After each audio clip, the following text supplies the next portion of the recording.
¿Qué tal? Gracias por vernos. ¿Pueden los municipios hacer mejor trabajo para saber dónde están los contagiados por coronavirus? De eso hablamos en Toledo Reporta.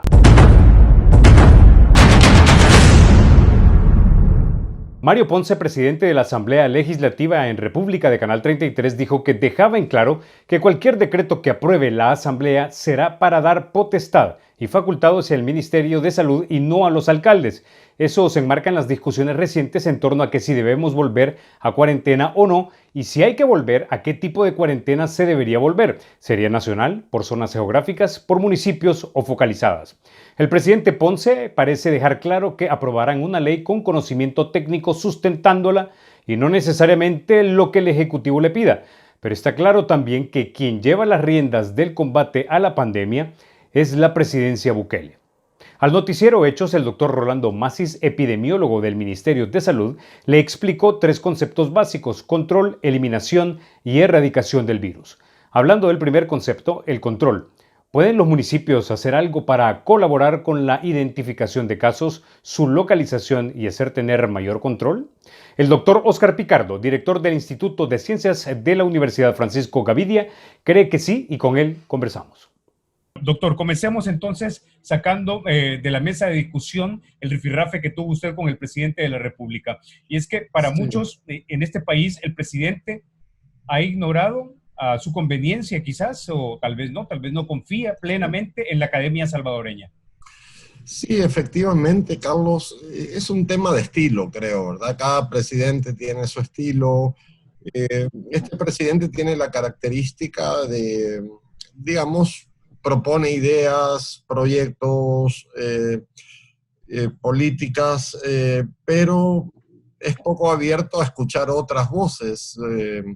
Entonces, cuando uno propone cosas, se atacan de una forma bastante contundente o violenta o insultando. El hecho, digamos, o los comentarios que él hizo fue a raíz de un proyecto que iniciamos en un municipio, un proyecto que va muy bien, un proyecto que es educativo, no tiene nada que ver ni con política, ni con contratos, ni con partidos. Nosotros como universidad nos acercamos a proponerle al alcalde de Villanueva por un vecino, amigo que vive ahí, nos recibió, les pareció el proyecto, y básicamente es un proyecto de atacar el virus con un criterio epidemiológico inteligente, con información, con educación, con uso de tecnologías, sin cercar, sin cerrar nada. Y bueno, creo que se enojó también porque el presidente Coena, que no estaba invitado a la fiesta, retuiteó eso y se montó en cólera. Y de paso argumentó que estábamos locos o que yo era loco porque, según él, dice que habíamos pronosticado el fin de la pandemia para el 1 de julio. Lo que realmente sucedió es que en la revista Disruptiva que manejamos tenemos un software que se llama, es un MATLAB, que es una herramienta, y tenemos una fórmula que diseñó un académico muy prestigioso que se llama Milán Batista, y que fue utilizada en Singapur. El problema es que al cargarle los datos nuestros nos daba ese pronóstico hace ya varias semanas atrás, abril, mayo. ¿Y qué sucede? Suceden dos cosas. Uno es que cuando tú cargas datos de mala calidad, los resultados son de mala calidad. Si ese era el pronóstico, es porque los datos que cargamos así lo indicaban. El problema es que esos datos que nosotros cargábamos, que eran los oficiales del gobierno, posiblemente no sean de buena calidad. Y segundo, hubo muchos episodios, el caso Senade, el caso penales, entrega de insumos agrícolas, el caso ISNA, el caso Asilo Sara, que alteraron las estadísticas. Pero nosotros corrimos otro modelo que lo publicamos y está impreso. Es un libro que se llama COVID en El Salvador, que lo hicimos con FUSADES, en donde en ese libro, en la página 36, que se puede bajar del observatorio COVID-19.cb, lo que dice es que El Salvador va a tener cerca de 14,000 casos y vamos, digamos, a ese a ese número, igual con datos oficiales del gobierno.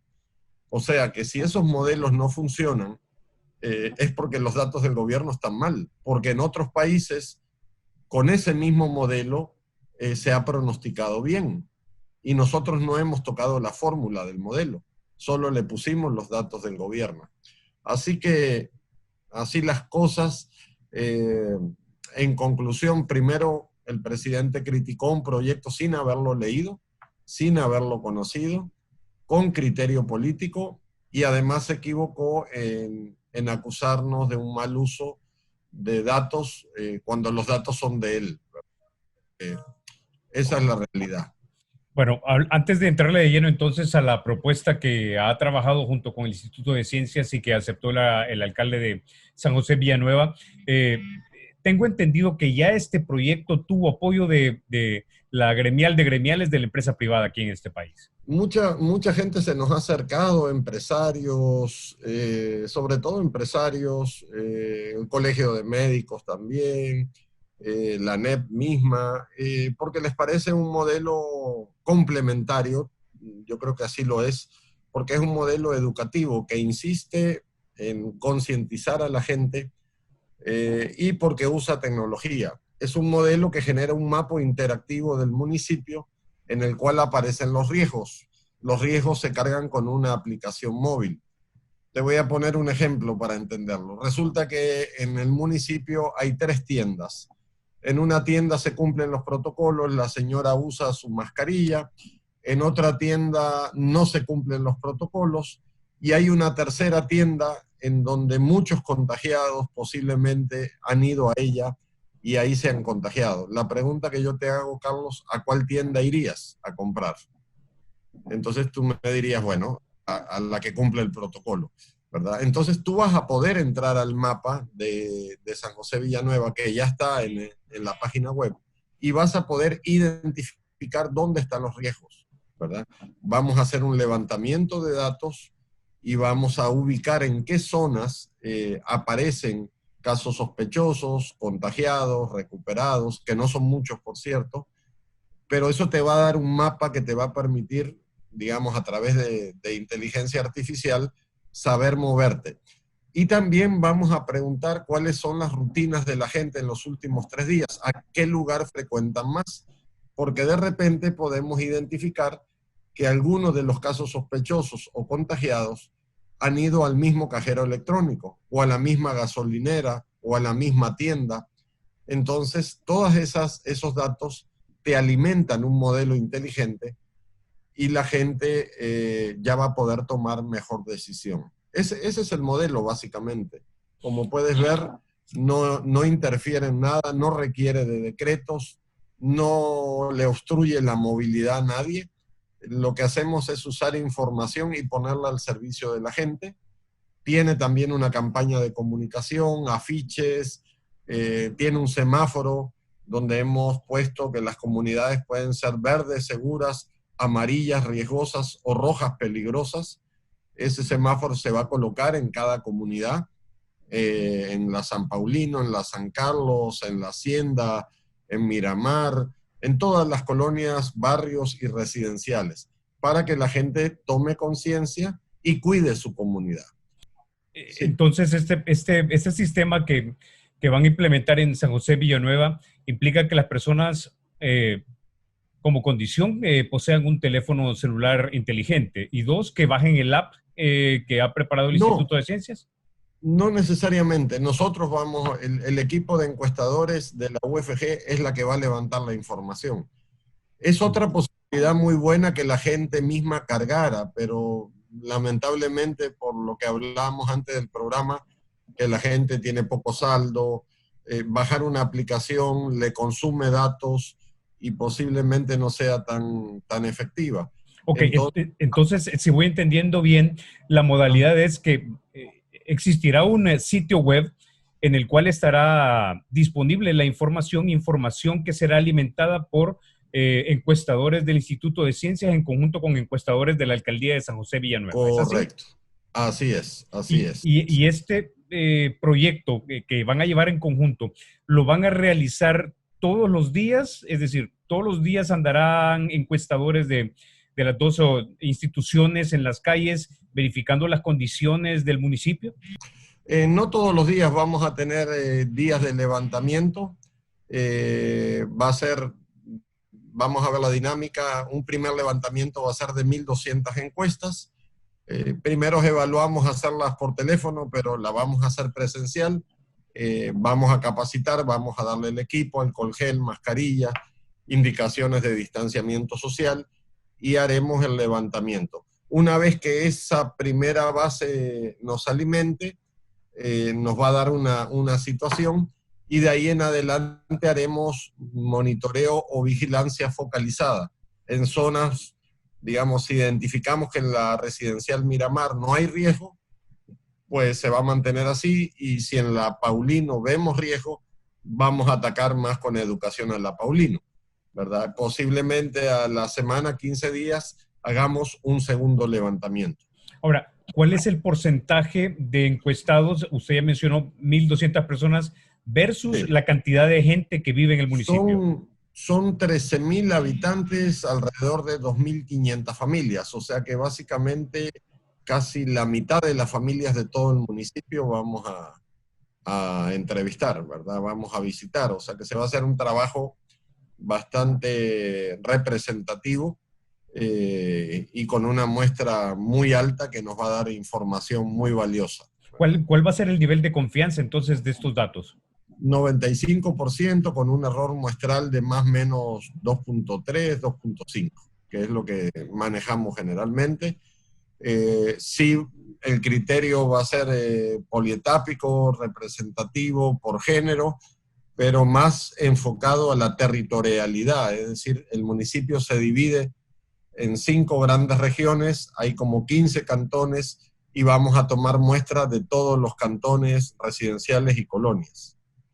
Ok, y la gran categoría, digamos, de preguntas que se le va a hacer a las personas es ¿cuál es su rutina diaria? O tal vez podríamos desglosarlas. A ver. Sí, la primera pregunta, hay 3 o 4 preguntas básicas: edad, género y la ubicación geográfica son importantes.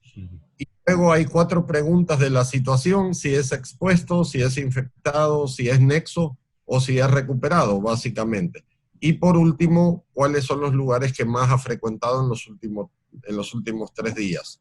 Eso es lo que va a alimentar el mapa, ¿verdad? Obviamente siempre hay un riesgo de que alguien no te diga, ¿verdad? Pero la idea es que la gente, vamos a hacer un rapport, una introducción para que la gente nos ayude y que sea lo más honesta posible, porque es para el beneficio y el cuidado de la comunidad, no es para señalar, ni en la geolocalización va a aparecer los puntos exactos donde está la gente, sino en la zona, ¿verdad? No vamos, en esta casa hay un contagiado, ¿no? Porque siempre se generan estigmas. La idea también de la campaña es cuidarnos todos, ¿verdad? Educarnos todos y no estigmatizar a nadie.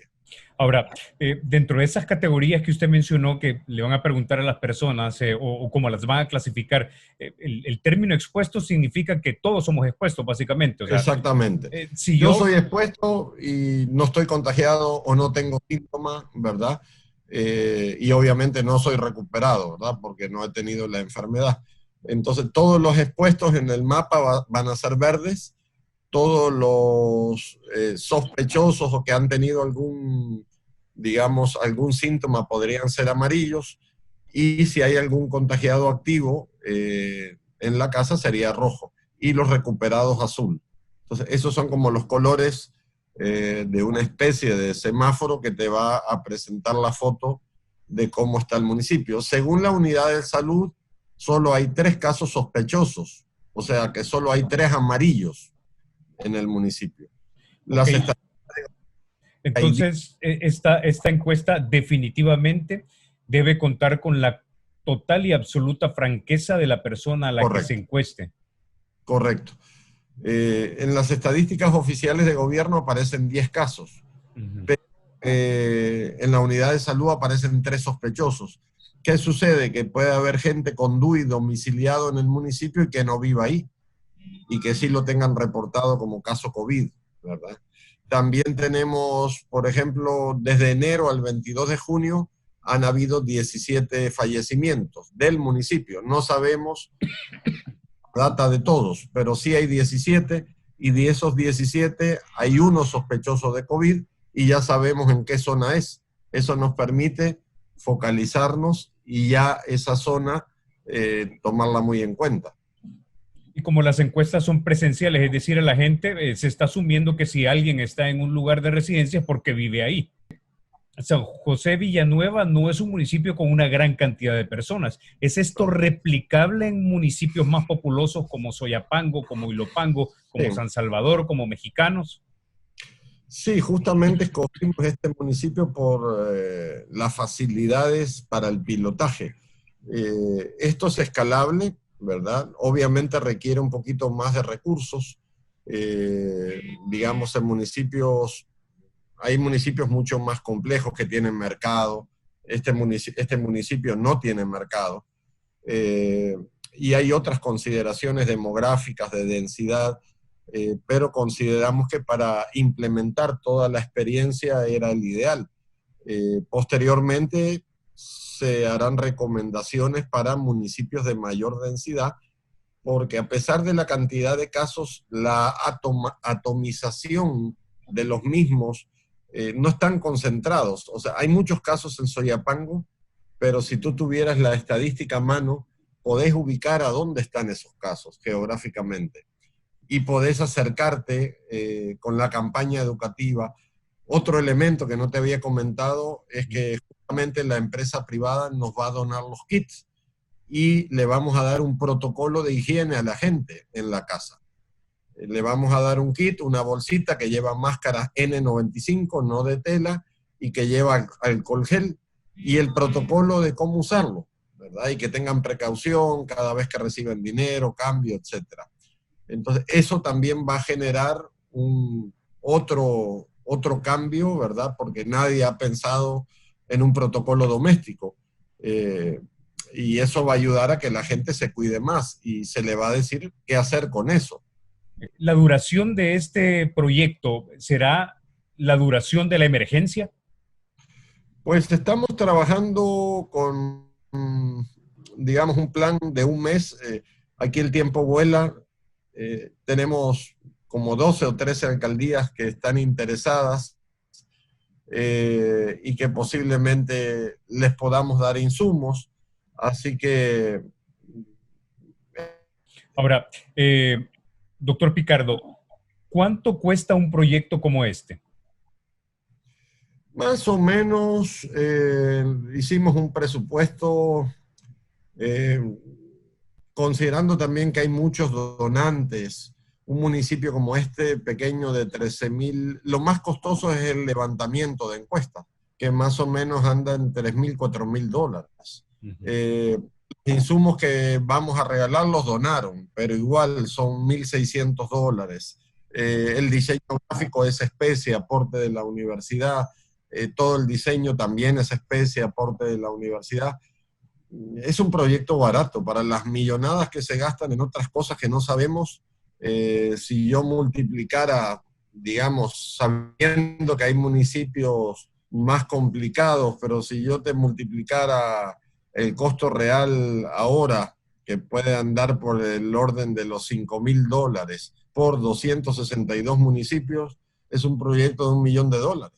$1.300.000. ¿Y sería siempre $5.000 incluso para un municipio tan populoso como San Salvador? Sí, sí, porque quizás varía poquito, porque las 1.200 encuestas siempre es la muestra recomendada estadística. Cuando nosotros hacemos una encuesta a nivel nacional, de las que hacemos tradicionalmente en política, hacemos 1.224 encuestas. ¿Cuál es la diferencia? Que tenemos que movernos a más municipios y utilizar más vehículos. Entonces, si aplicamos una de 1.200 en un municipio como Soyapango, como Apopa, como Ciudad Delgado, el costo se reduce porque es todo más focalizado y lo que más gastás es en el recurso humano, en pagar a los encuestadores. Pero, digamos, para el volumen, para los presupuestos que se tienen, realmente es una estrategia bastante barata. ¿verdad? Y creo yo que va a ser efectiva. Ok, quiero entrar a otro tema y es el siguiente. Se está comenzando a crear la narrativa de que el incremento de casos detectados por coronavirus se ha incrementado a partir del momento en el que se abrió la economía. ¿Es esto preciso o es No, impreciso? es impreciso. El incremento de casos empezó a los 15 días exactos de la tormenta Amanda. El 16 se dio un salto estadístico que coincide con los albergues de la tormenta Amanda. Obviamente la reapertura de la economía se sube a este carro estadístico y amplifica o mantiene el flujo de datos. Tenemos un flujo de datos bastante fuerte, robusto, de 280, 270 casos. Donde sí podemos ver un ejemplo de reapertura con efectos negativos es Costa Rica. Costa Rica empezó a bajar la curva bastante bien y de forma sostenida, reabren la economía y al día de hoy y de ayer están reportando más de 300 casos, casi 400 diarios.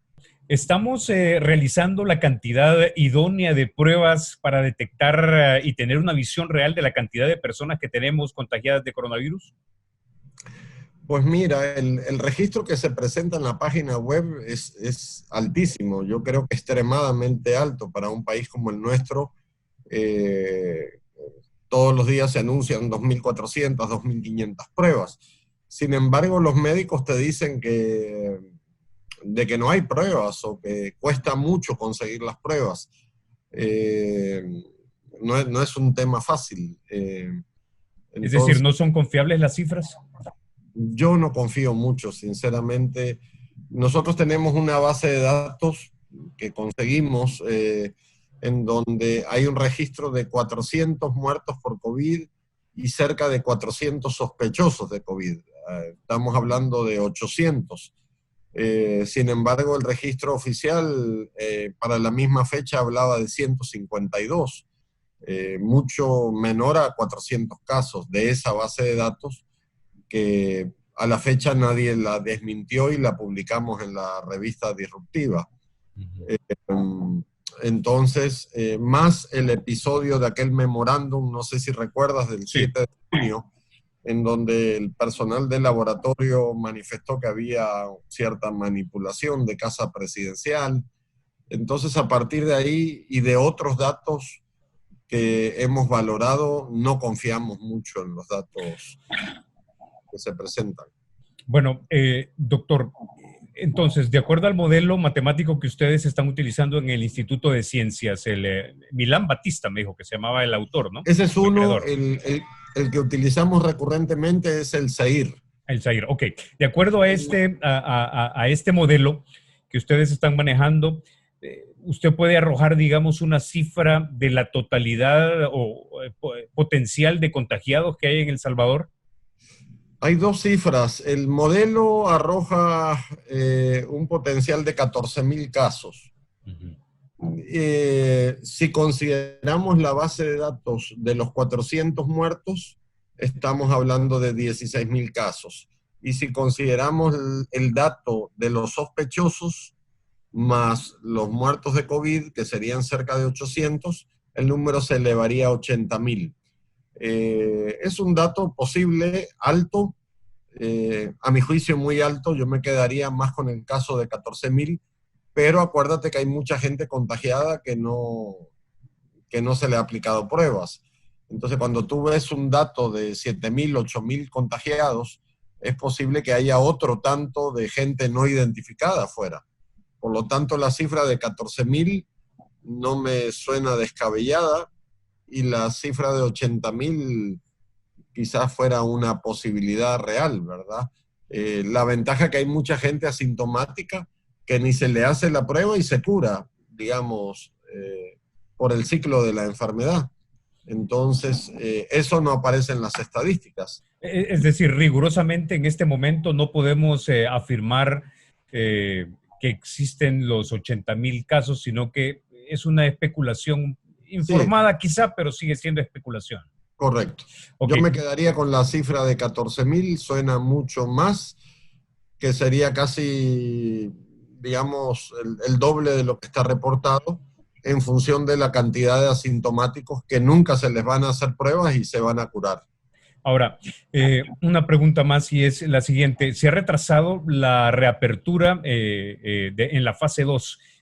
Yo creo que, a mi manera de ver, eso es algo sumamente acertado, es decir, conociendo cómo somos los salvadoreños, reabrir el transporte colectivo, pienso que hubiese sido complicadísimo para lo que estamos combatiendo. Sí, totalmente de acuerdo. Los factores de contagio más altos en Nueva York, que llegaron a un R0 de 9, o sea que cada persona contagiaba a 9, se daban en el metro, ¿verdad? Ya hay documentación y literatura que indica que el transporte público es un factor de contagio muy alto, así como las escuelas y colegios también. Entonces creo que es atinado retrasar hasta que haya un descenso en la curva, definitivamente. Ahora,